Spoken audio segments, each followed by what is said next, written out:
Hey guys, welcome back to Junk Food Japan.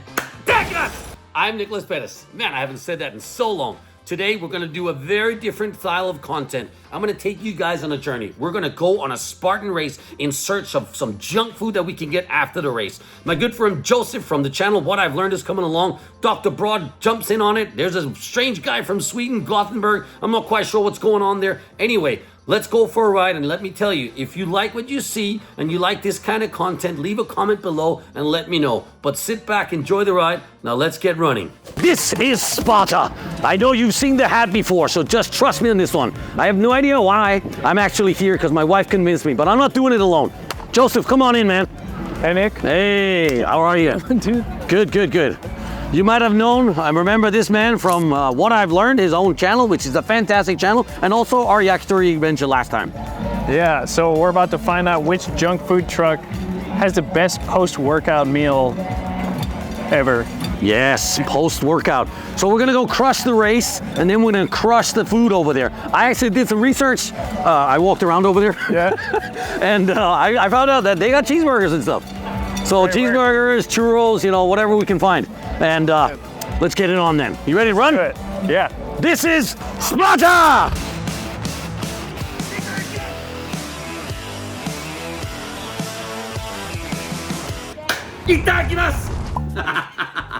Let's get the show on, guys. We were there with a whole bunch of people. We found some new friends there. I don't know, this Swedish guy from Gothenburg kept tagging along on our journey. I'm not quite sure. Dr. Broad, as you can see there. There's Joseph, the wife, her sister, you know, some of the other guys, our nephews. There's Ian, another dude that just showed up, and that's another nephew of the family.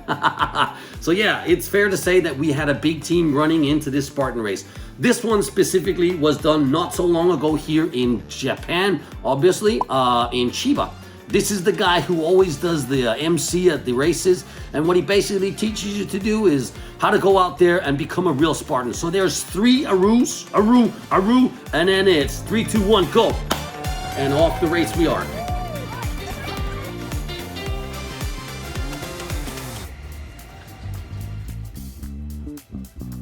Actually, everybody kind of left me in the dust from the way get-go.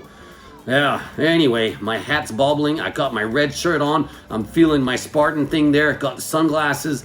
The dust is all over the place, but you gotta love it. There's something exciting about the Spartan race. Now, I'd had a recently injury in my calf muscle, so I hadn't been running outside for probably since last year, which is okay. I'd slowly been building it up, and this was kind of a test for me. So instead of trying to keep up with the young guns, I was doing a, you know, what a normal 50-year-old man would do. Be responsible and smart about the run. Here, you know, Dr. Broad's almost overheating. So we got some of the first obstacles here. And I think this one is called the over and under kind of thing. So it's just basically over and under and in between some wooden planks like that. This is like an inverted wall that you have to kind of climb over and get around like that. Yeah, it's kind of fun. It's not as hard as it looks, actually. But as you can see, there's a lot of people. So, you know, slowly I'm catching up to the other guys. And we'll see a little bit later on in some of the obstacles where I'm actually pretty good at it. Like, for example, this one is like a power thing, right? You have to pull this sled here down like 10 meters of gravel or dirt or whatever you want to call it, and then you got to take it back so the next person also can do it. You can see Joseph, he's also got a lot of upper body strength there, so he's doing a fantastic job of getting it done there. Now I just walk back and forth with it. Now these two boys, I don't know why they were so competitive. They just met, you know, recent thing, you know, and then this time the rope came pretty early on in the race.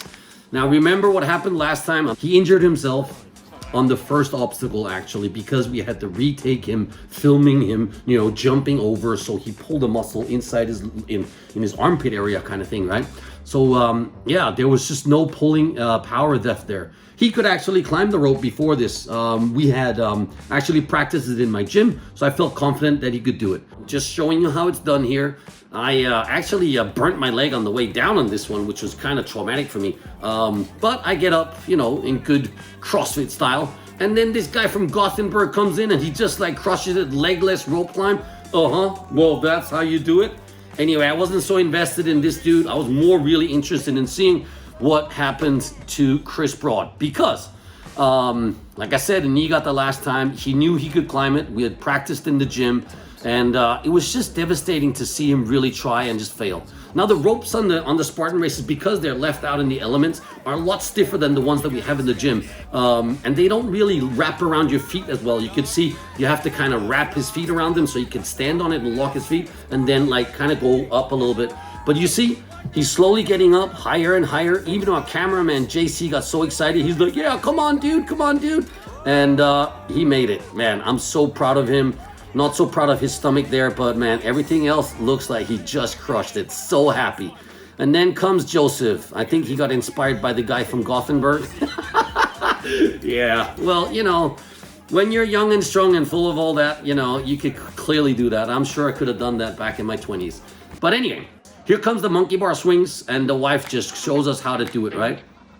There's an extra bar here at the end that she didn't realize that you have to grab. As you can see, I'm going to be fairly honest here. She's not the largest woman. She's fairly tiny, as I call her all the time, but she's very athletic. And then so I tell her to grab that bar there, and then she comes all the way over and you can hit the bell. Boom. Perfect picture. You know, in 2020, she became the age group champion in the Spartan race here in Chiba, I think it was. And so, yeah, she really knows her stuff. This one, it was just too slippery. Plus, we actually picked the wrong area to do this monkey bar one.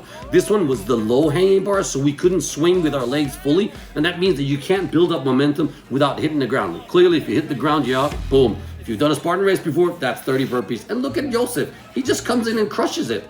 He's never done a Spartan race before. I literally said, "Hey, dude, you want to come run with us?" And he's like, "Oh, yeah, sure, man." And that's how it goes. Now, look at that. This is really how athletic you have to be to do some of these things. And there's something super satisfying about getting through these obstacles, right?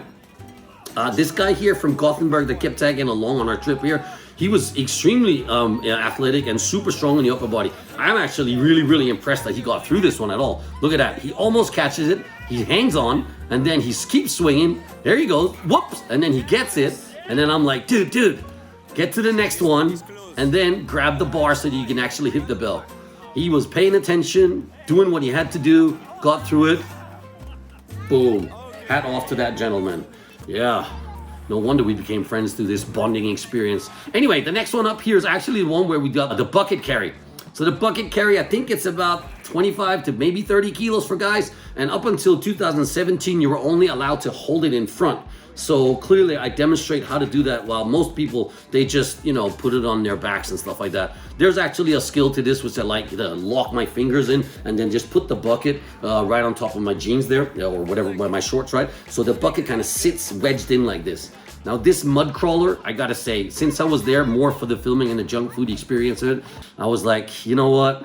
This one is just not for me. So I kind of totally skipped this one. And I'm not afraid to say that. There are things in life that I actually don't have to do. And this was definitely it. But there's something satisfying about watching other people suffer, like crawling through this. And man, they are so lucky that it didn't rain on this day, because if that had been wet and muddy, it would have been 10 times horrifying.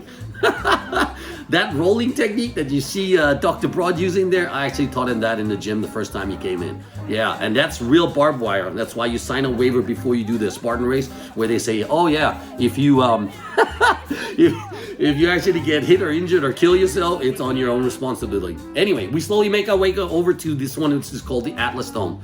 Out of the 22 obstacles, this one is probably like the heaviest one, so you got to pick up an Atlas Dome. It's 20 kilos for women, I think, and 25 for men. And my wife just crushes it there. After that one, this is the monkey bar swing that I like. I'm not quite sure the name of this obstacle is, but for shorter people, it can be really traumatic because the swing from one to the other is actually really long. Now, the technique that my wife is using there is actually for someone who's got really good grip strength.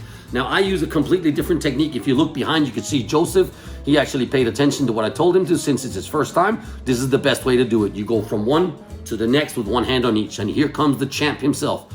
Yep, the big cowboy with the big hat.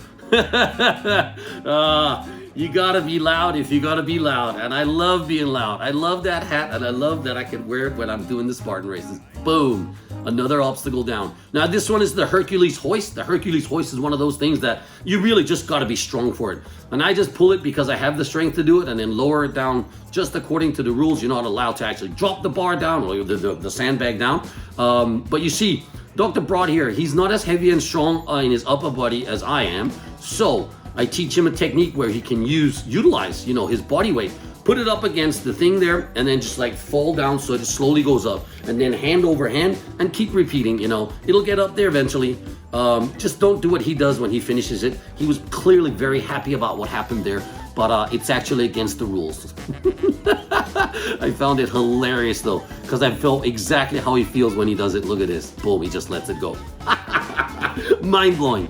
Anyway, this is the spider wall. So it's kind of like a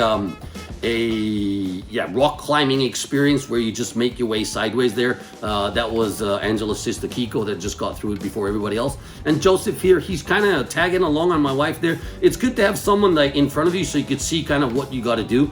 It's a little bit tricky. It's actually not one of those super difficult ones, but if you haven't tried it before, it can be a little bit tricky. Now here comes the spear throw. Now the spear throw, less than 2% actually get it. I'm just going to show you how to do it right. Boom. No discussion. That's how I do it. I always nail the spear because I practice a lot. So here I'm just spending a little bit of time on, telling Joseph how to do it. And you know what happens? And this is a really annoying thing. Dr. Broad, actually, that if it had stuck, that would have been a proper spear throw. But yeah, the rope from the spear sometimes get caught in the stick that you have to stand behind, and if that happens, which happened to Joseph, then the spear never makes it to the target, and that is so annoying, like so annoying. It happened to me once, and I was like, never again. And it has never happened again to me. Anyway, we're at the end here. We've got over the last one. And as a big team of friends and family like this, we're gonna try and jump the firewall together and see if we can get that, Top Gun glory, slow motion shot of all of us together. Oh my God, this is such a good feeling to get to the end there. Finish it off, finish it off. Here we go. Ah! Finished! And with that, Tomodachi, I'm going to leave you to become a fly on the wall with a bunch of friends that actually go out for some junk food for this show. If you love what you see and you see what you like, make sure to subscribe to that channel, set that reminder, leave a comment below if you like this kind of content, and then I'll see you in the next one. Finally, I get some junk food and some beer. God damn, I'm hungry. All right, guys, this was a thank you for an awesome race. Felix, you crushed it, man. Yeah, you too, man. Yeah, and then Joseph, we got a burger date. Let's go. Arrow!